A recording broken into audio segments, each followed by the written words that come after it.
Hi, this is Mary Kirby, also known as Runway Girl. You can find me at flightglobal.com/runwaygirl. That's not too hard. Hi there everybody, it's Mary Kirby, and I recently had an opportunity to go out and visit Boeing in Everett, Washington, and wow, I had a great time.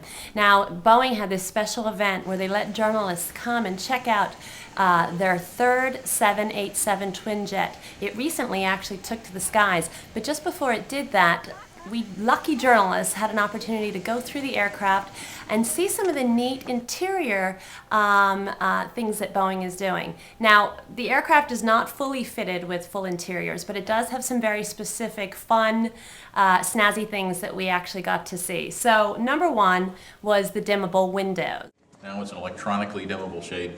So each passenger at each window has a control. There's 5 positions to the switch. It goes from clear at the top, progressively darker, until the bottom position is 99.9% opaque. Now this is something that a lot of people have been talking about, and I tried it out, and yes, the dimmable windows do work, but there's something you should know. You shouldn't just hold your finger down on the button. You need to push it a number of times to get it to the level of darkness or light that you want. So I found that out, and I'm thinking that when the 787 flies, flight attendants might want to tell passengers about that because they will be getting very frustrated and holding it down.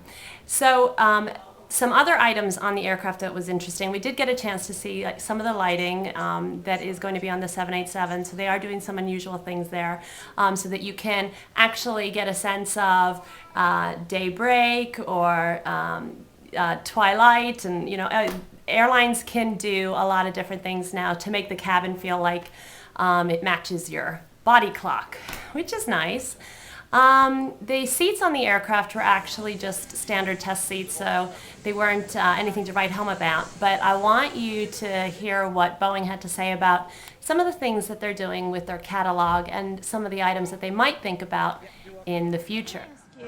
Economy class is starting to become a point of actual differentiation for airlines. We've got Air New Zealand recently just announced this new couch for economy. Yeah. Is there any consideration at all on the part of Boeing to give airlines an option as economy class seats evolve in the coming years, which it appears they're going to do? Right. Well, we have a catalog refresh process, so we're constantly looking at newer seats that are coming on the market, if there's demand for airlines to have those, and we're working with our customers to try to keep that catalog fresh and updated.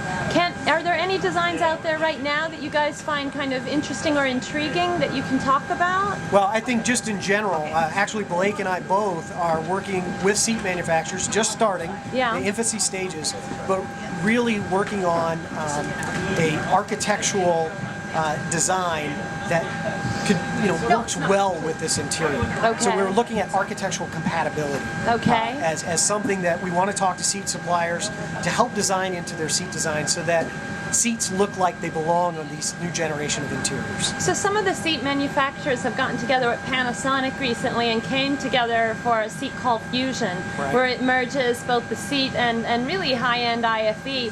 Is that anything of potential interest down the road where essentially that process is decided before an airline, it's a standard offering that an airline could pick out of a catalog like Boeing has? Is that anything of interest? I think anything that creates a desired product, makes it easier for airline customers, makes it easier for the manufacturers, that's all good.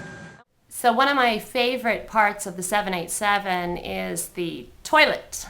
And on Twitter, those of us in aviation that enjoy taking pictures in aircraft toilets are called laviators. And I actually did get a quick snap in the 787 toilet. But the great thing about this toilet is, well, you got to just see it for yourself. Check out this video of the 787 toilet.